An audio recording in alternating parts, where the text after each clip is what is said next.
আমিরের মনে বাবা শখ জেগেছে নবী রওজা যাব। জোর বলেন না সুবহানাল্লাহ। এই আমির বাবাজি নবী রওজাতে যাওয়ার জন্য পাসপোর্ট করলেন, ভিসা করলেন। বাবাজি মুসলমান ভাইয়েরাও, বাবা আপনার টিকিট কেটেছে। বাবা যেদিন আমিরের যাওয়া মদিনা শরীফে যাওয়ার ডেট, এই আমির বাড়ি থেকে বাড়িয়ে যে এয়ারপোর্টে এসেছে। এয়ারপোর্টে আসার পরে এখন গেটম্যান বাবাজি পাসপোর্ট চেক করবে। এখন পাসপোর্টে দেখতে পেয়েছে আমিরের নামে কিছু ওয়ার্ড নাম ভুল আছে। এখন গেটম্যান বলছে, আমির তোমাকে ভিতরে প্রবেশ করতে দেওয়া হবে না।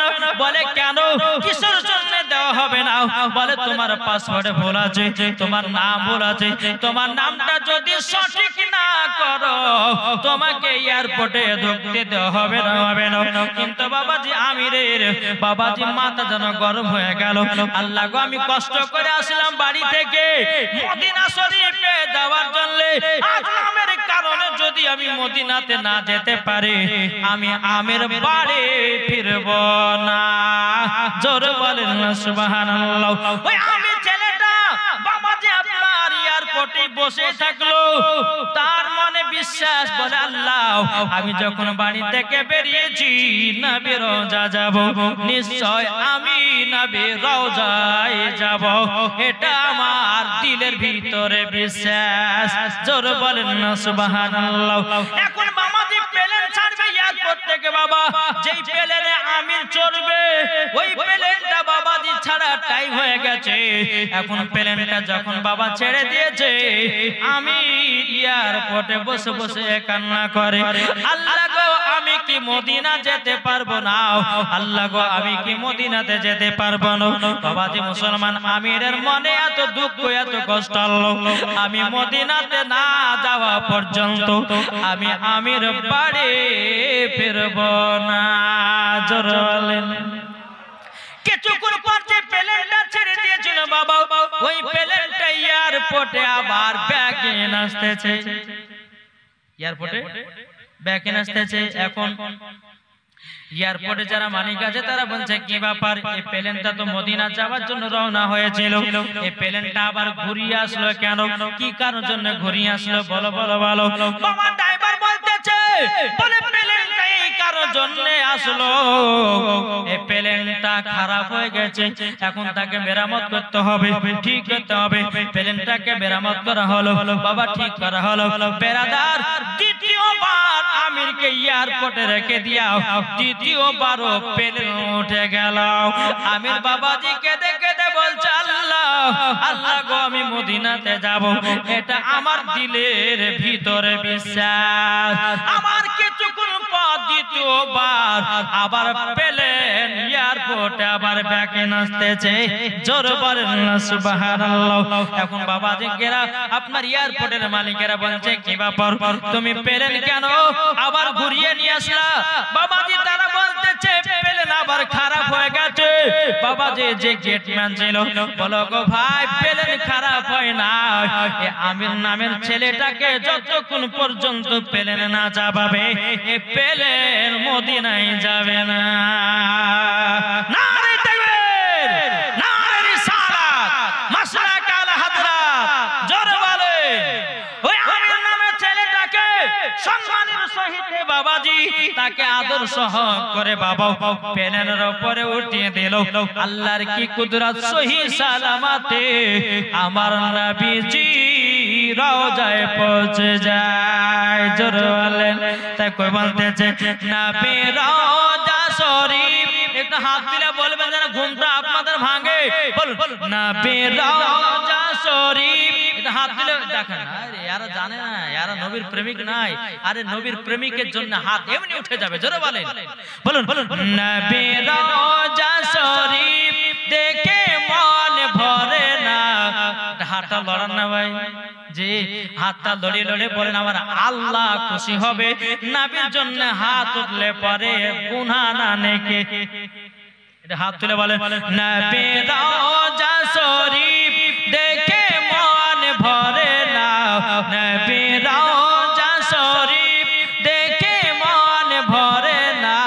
দিদার দাও গো শাহে মদিনা, দিদার দাও গো শাহে শাহে মদিনা আরো শের মেহমান করেছেন আল্লাহ কত শান কত মান মোর কামলি বালা ও গো মদিনা বালা জোরওয়ালে ও গো মদিনা বালা করো করুণা ও গো মদিনা বালা করো করুণা দিদার দাও গো সাহেব মদিনা দিদার দাও গো সাহেব মদিনা জোরে করুন সুবহানাল্লাহ বাবা দে মুসলমান ভাইরা হ্যাঁ গরু পরে পান 500 টাকা দিয়েছে তারপরে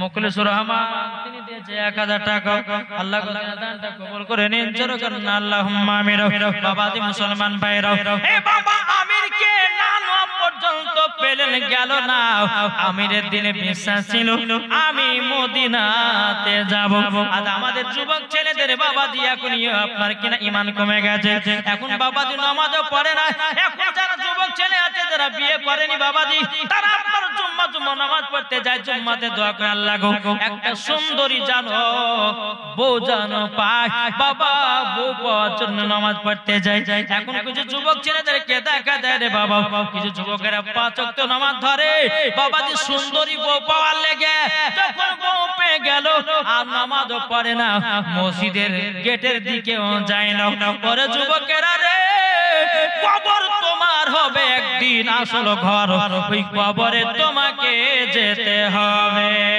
ঠিক কি না বলেন কি গো কবর যেতে হবে না সবাইকে একদিন মরতে হবে বাবাদের যে যত বড় এমএলএ হোক মন্ত্রী হোক প্রধানমন্ত্রী হোক বাবা কেউ দুনিয়াতে বাঁচতে আসেনি সবাইকে একদিন অন্ধকার কবরে যেতে হবে রে বাবা অন্ধকার কবর কঠিন ভয়ানক জায়গা আচ্ছা বলুন বাবা আমাদের কবরের ভয় আছে না নাই এটা হাত তুলে দেখা না কার কবর ভয় আছে আচ্ছা কবরের যার ভয় আছে একটা ভাই 10,000 টাকা হবে নাকি খোদার ঘর মাসিদের জন্য আছেন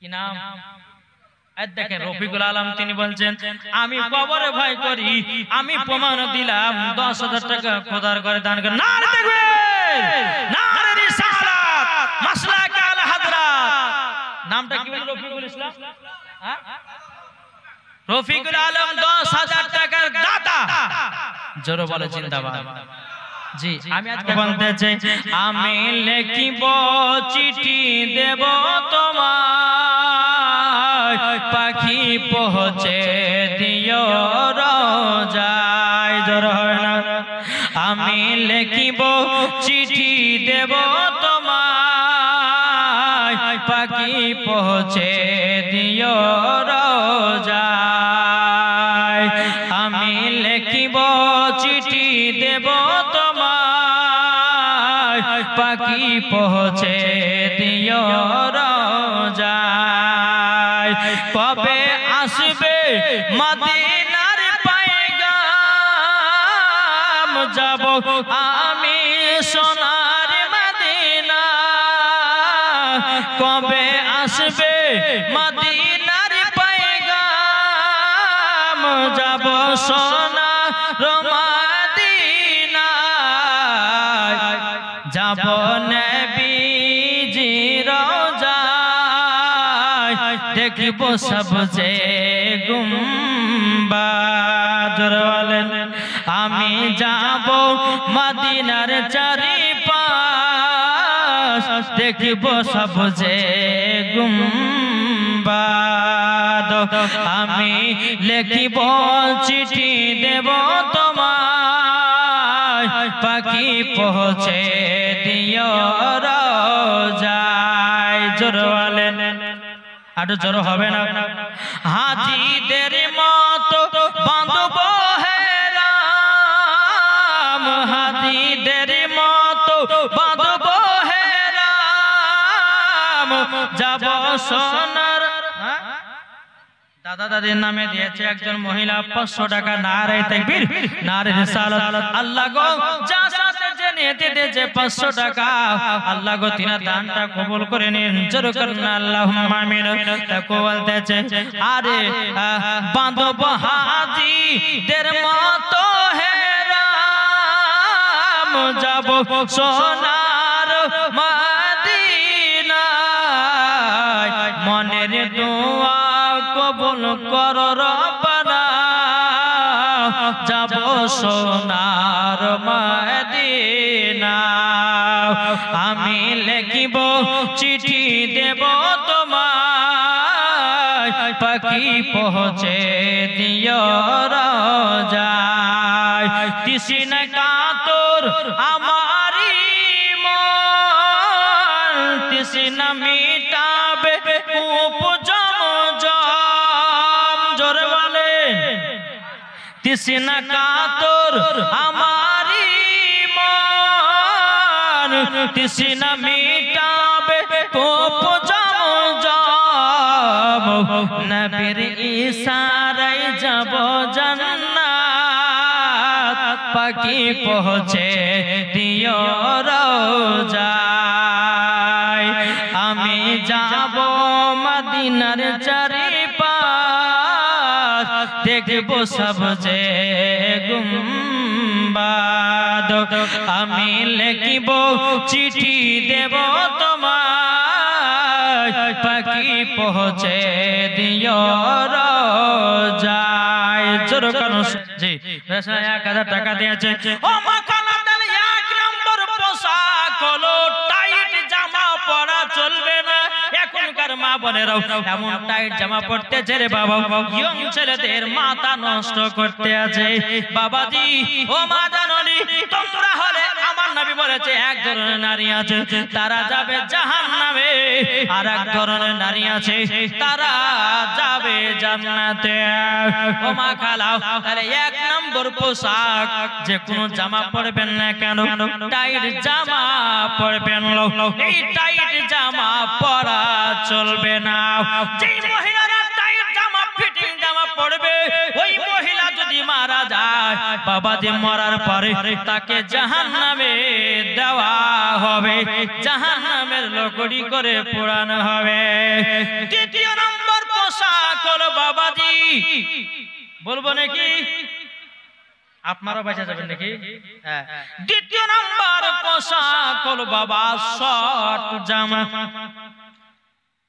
শর্ট জামা মানে বোঝেন তো জি শর্ট জামা মানে বাবাজি হাঁটু পর্যন্ত প্যান্ট পড়েছে বাবাজি লাম ফাঁকে নুন ফাঁকে বাবাজি নুনের পেটেতে এক নোতা আর ছেলেরা আমার দিকে ঘুরে ঘুরে বারবার তাকায় এ মহিলা আছে না নাই ও মায়েরা তোমাদেরকে বলতে চাই শর্ট জামা কখনো পরিও না এখনকার মহিলারা এমন শর্ট জামা পরতেছে রে বাবা মনে হচ্ছে বাবাজি কোন মার্কেটে ছিড় ধুড়া পায় নাই তারই জন্য শর্ট জামা পরতেছে ও মা কালা যেই মহিলা শর্ট জামা পরবে যে মহিলা শর্ট জামা পরবে মরার পরে তাকে জান্নাতে দেওয়া হবে না জাহান্নামে লকড়ি করে আল্লাহর ফেরেশতারা ওই মহিলাকে ধরবে চুলখানা ধরবে ধরার পর বাবা আপনার জাহান্নামের দিকে চালায়া ফেলিয়ে দেবে ও গো মা জননী আমার মা ফাতেমার মতো নারী হো গো মা যেই মা ফাতেমা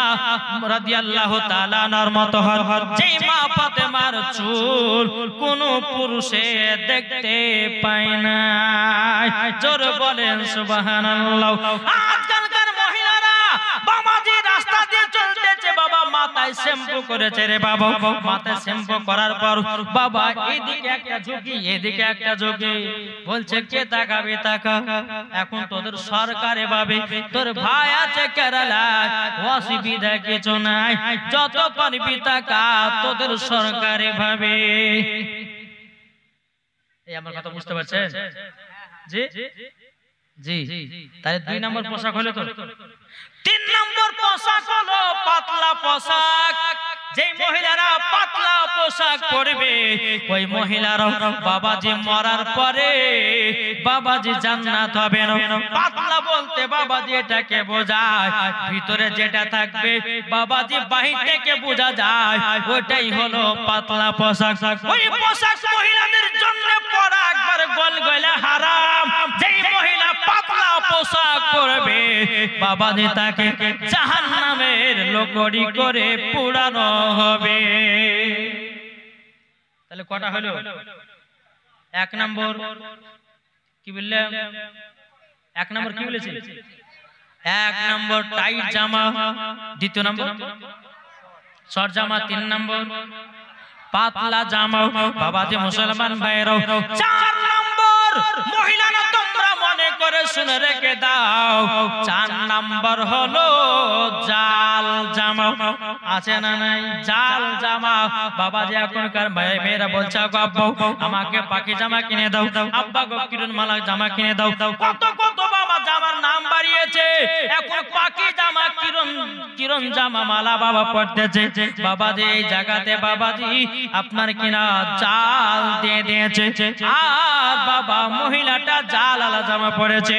যুবকদেরকে দেখাবার জন্য দেখো আমার বডি কত, বিয়ে করলে পরে মজা পাবা, এইরকম মহিলা আছে না নাই?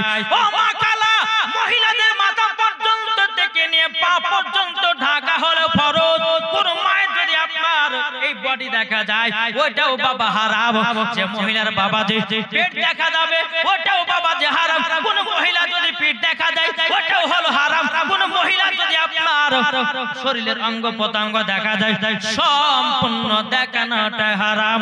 বাবাজি যেই মহিলারা পর্দা করে না মরার পরে জান্নাত তো দূরের কথা, জান্নাতের গেট পর্যন্ত তারা কখনো যেতে পারবে না। এ বাবাজি মুসলমান, আল্লাহর কোরআন বলছে ওয়াকুল জাল হক ওয়া জাহাকাল বাতিল ইন্নাল বাতিলা কানা জাহুকা। বাবাজি সত্য এসেছে, মিথ্যা ধ্বংস হয়ে গেছে। ও মা কালা, মা ফাতেমার মতো নারী হোক মা, যেই মা ফাতেমা স্বামীর সেবা করেছে, যেই মা ফাতেমা পর্দা করেছে, যেই মা ফাতেমা স্বামীর ঘর সংসার করেছে, ওই মা ফাতেমার মতো যদি নারী হতে পারো ওগো মা জননী, মরার পরে জান্নাতি হওয়া যাবে। জোরে বলে বাবাজি। তাহলে কটা পোশাক হলো? চারটা মনে আছে তো? ও মা কালা ভুলবেন না কোনদিন মা জননীরা। পাঁচ নম্বর পোশাক হলো বাবা ছেলেদের পোশাক পরা মহিলাদের জন্য গলগলা হারাম আছে। এখনকার মহিলারা বাবা বেটা ছেলের পোশাক পরছে কি পরছে না? কি গো পরছে না? বাবাজি টাইট ফিটিং আপনার জিন্সের প্যান্ট বানতেছে, আর ছেলেদের বাবাজি ড্রেসের জামা গায়ে দিয়েছে, মাথায় একটা ক্যাপ টুপি দিয়েছে, পেছন থেকে বোঝা যায় না বেটা ছেলে না বেটে ছেলে। ঠিক না?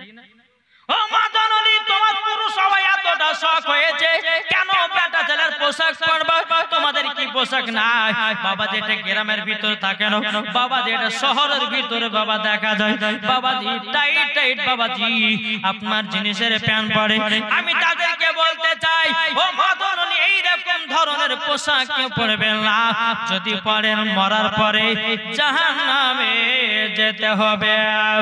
আর 6 নম্বর আমি মায়েদেরকে বলতে চাই, একটা নাইটি আছে না নাই?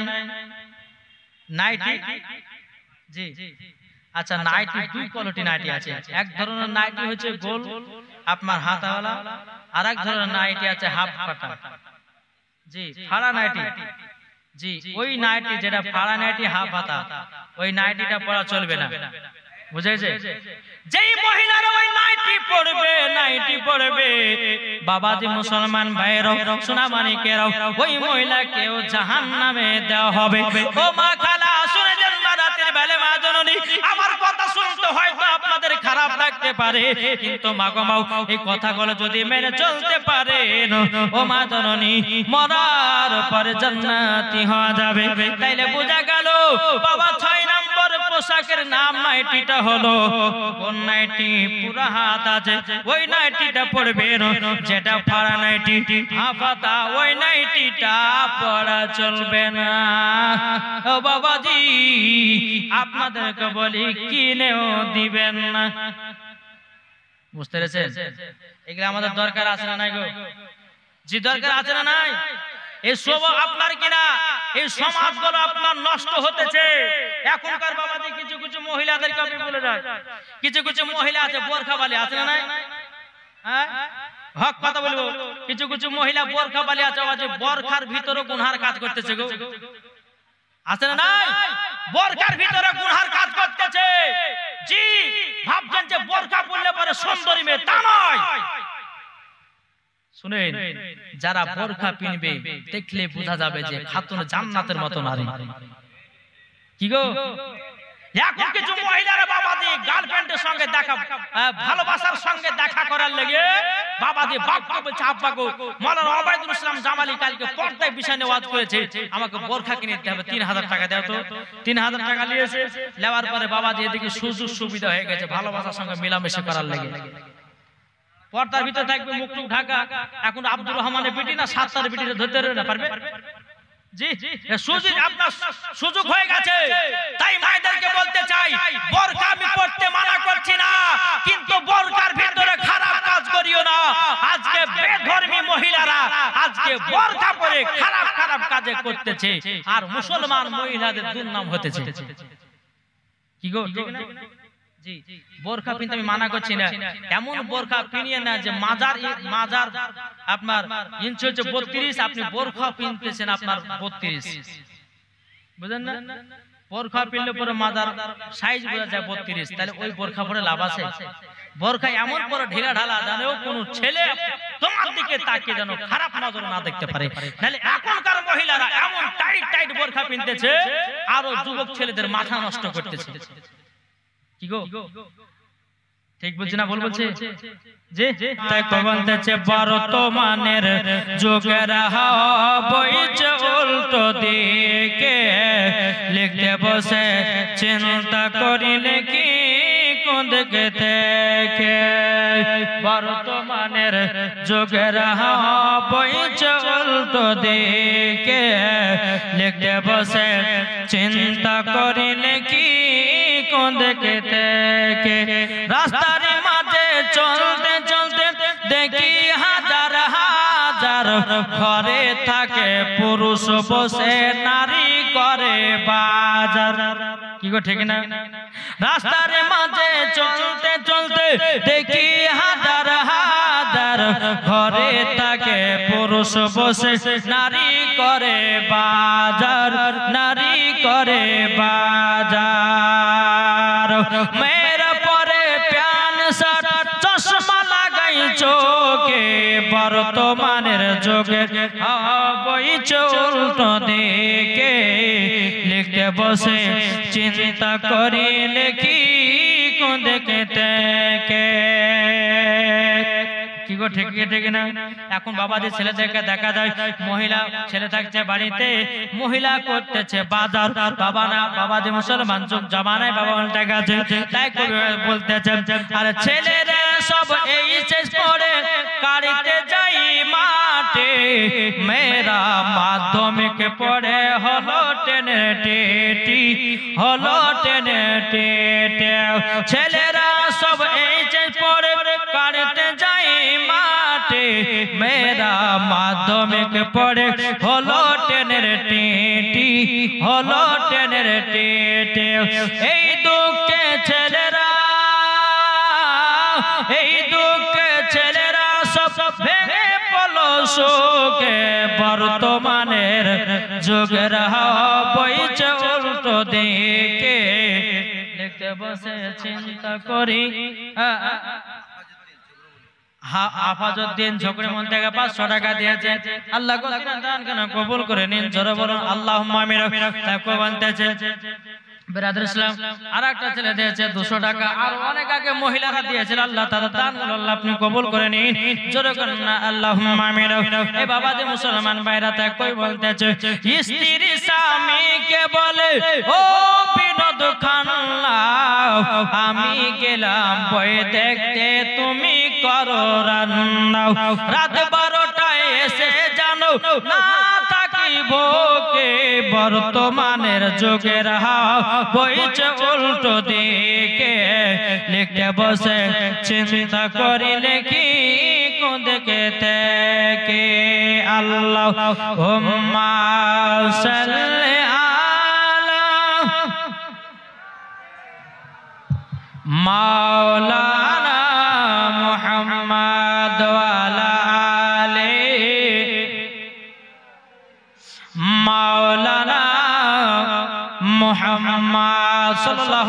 আলাইহি সাল্লাম তাই মায়েদেরকে বলতে চায়, ও মা জননীরা তবে শুনুন গো মা জননীরা, কখনো বেপরদা হয়ে চলবেন না। ও মা নারী যদি হতে হয়, ও মা জননীরা হযরতে আপনার মা ফাতেমা রাদিয়াল্লাহু তাআলা আনহার মত নারী হন। নারী যদি হতে হয় হযরতে রাবিয়া বসির মত নারী হন। নারী যদি হতে হয় হযরতে আসিয়ার মত হন।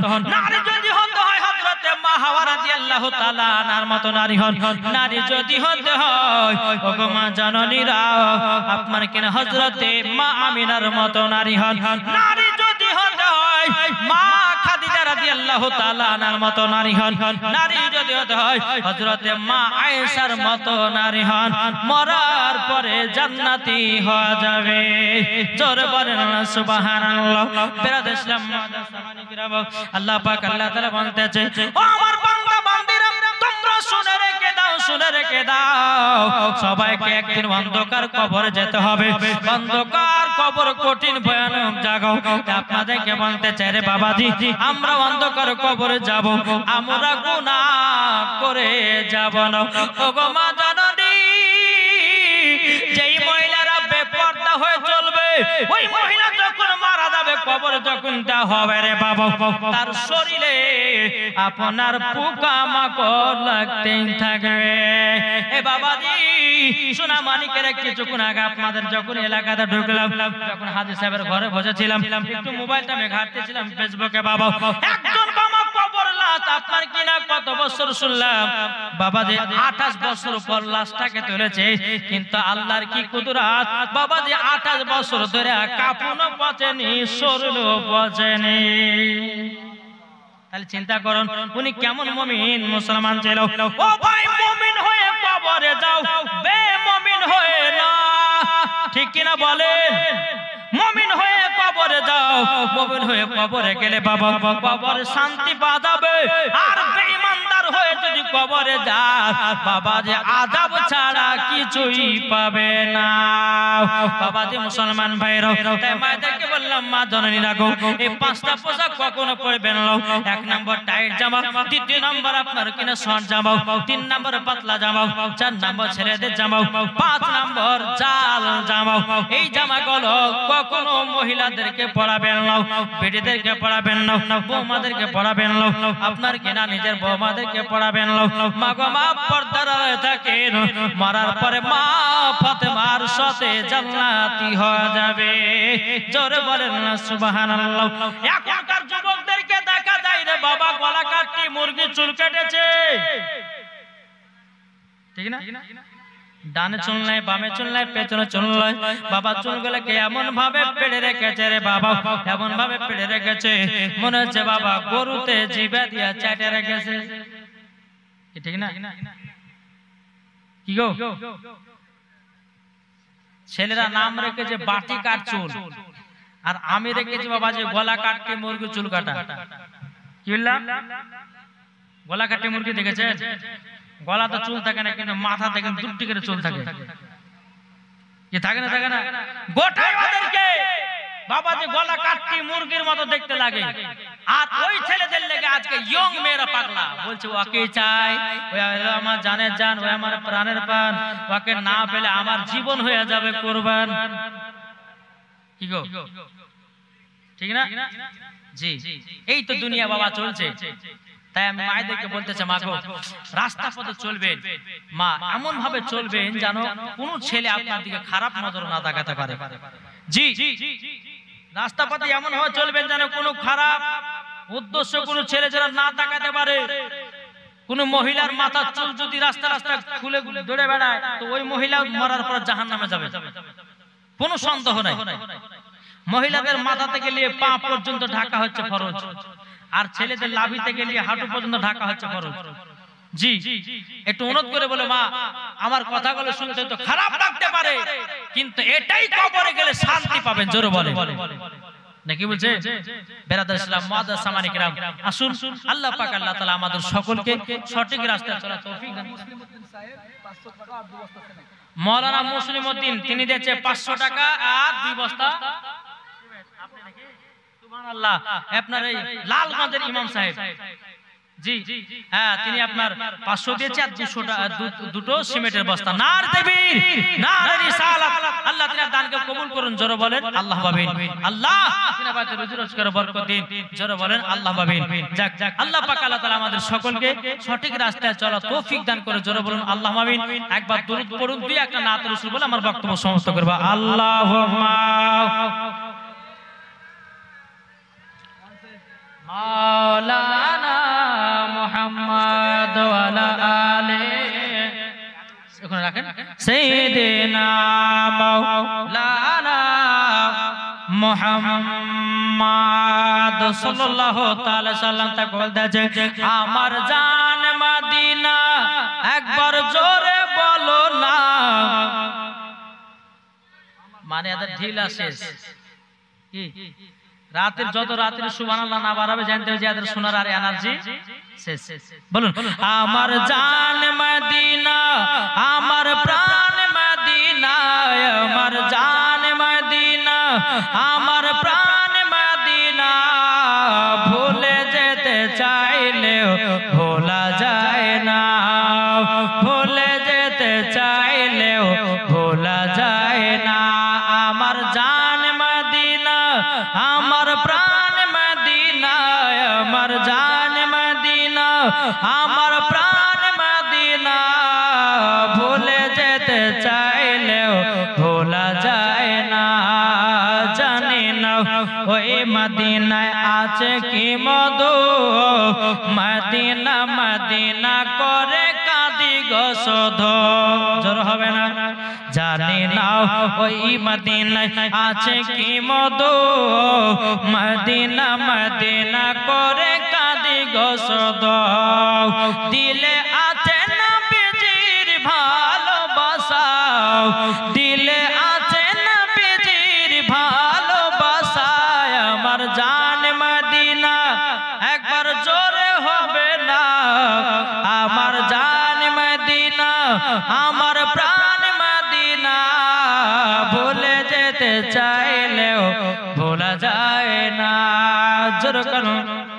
আপনাদেরকে বলতে চাই বাবা, শেষ কথা বলি, জান্নাতে যদি হতে চান মা বাবার সঙ্গে মহব্বত রাখবেন, জান্নাতে যদি হতে চান আল্লাহর ওলিদের সঙ্গে সম্পর্ক রাখবেন, দেখবেন মরার পরে জান্নাতি হয়ে গেছে। আজ কিছু দল বাড়িয়েছে, তারা বলছে আল্লাহর ওলির মাজারে যাওয়া চলবে না, বলছে না, বলছে না। জি বাবা জি, আল্লাহর ওলির মাজারে যাওয়া চলবে কি চলবে না একটু হাত তুলে বলেন। ইগো এই হাত তুলবে না, হাত তুলে বলেন আল্লাহর ওলির মাজারে আমরা যেতে রাজি আছি না নাই? আর চলছে না, আর কতক্ষণ? এখন অনেক মানুষ বলছে যে আল্লাহর ওলির মাজারে গিয়ে বলছে সুন্নিরা সিজদা করে, বলছে না, বলছে না, বলছে না। জি বলছে সুন্নিরা হচ্ছে মাজার পূজারী। আরে বোকা, সুন্নিরা কখনো মাজার পূজারী নয়, সুন্নিরা আল্লাহর ওলিদেরকে সম্মান করে, সুন্নিরা কখনো মাজারে সিজদা করে না, সুন্নিরা গিয়ে মাজারে আল্লাহর ওলিকে সম্মান দেয়। আরে বোকা, সিজদা যদি করতে হয় তো তোমাকে 8টা শর্ত মানতে হবে। 1 নম্বর ওযু করতে হবে, 2 নম্বর নিয়াত করতে হবে, 3 নম্বর কিবলামুখী হতে হবে, 4 নম্বর কি গো আত্তাহিয়াত পড়তে হবে, তাহারিমা করতে হবে না। আর ওরা বলছে যে মাজার পূজারীরা গিয়ে মাজারে সিজদা করছে। এ বোকা শোন, সুন্নিরা কখনো মাজার পূজারী নয়, সুন্নিরা ওলিদেরকে মহব্বত করে, ওলিদেরকে ভালোবাসে, আর ওলি ছাড়া তুমি কখনো নবী পাবে না। তাই আমরা ওলিদের কাছে যেতে রাজি আছি না নাই? জি তাই বলে বাবা যে ভন্ডা ওলির হাতে যেন না। ব্যক্তি বাবা কি করছে, এক মৌলবি সে ওয়াজ করতে চোখ বুঝে ওয়াজ করতে করতে করতে বাজে 2 ঘন্টা পর চোখ খুলেছে। ক ঘন্টা? 2 ঘন্টা পর চোখ খুলেছে, দেখছে বাবা যে কেউ নাই, শুধু একজনই বসে আছে। তো মৌলবি সাহেব বলছে ভাই ওয়াজ যদি বুঝা যেত তুমি ওয়াজ আমার ওয়াজটা তুমি বুঝাছো।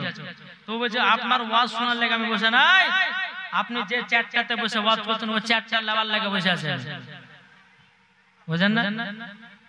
আপনারা হয়তো বলবেন যে মুলু সাহেব আপনি যে চেয়ারের উপর বসে আছেন ওই চেয়ারটা লেওয়ার লাগে বা এখানে ফুলমূল দানি মানি লেওয়ার লাগে আমরা বসে আছি, তাড়াতাড়ি শেষ করেন নাকি বলছেন।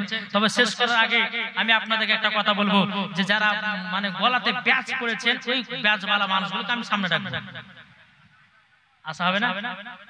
আমি তাদেরকে একটা কথা বলবো, এটা আসেন না, আসলে ভালো, না আসলে গেল। যারা ভলান্টিয়ার তাদেরকে বলছি তখন তাড়াতাড়ি উঠে আসো। যদি ভলান্টিয়ার আর কই ভলান্টিয়ার চলে এসো। ও মানে এখন ব্যাচ খুলে আর অন্য জনের গলাতে লাগাছে, হ্যাঁ মানে ও আসবে না, খুবই চালাক।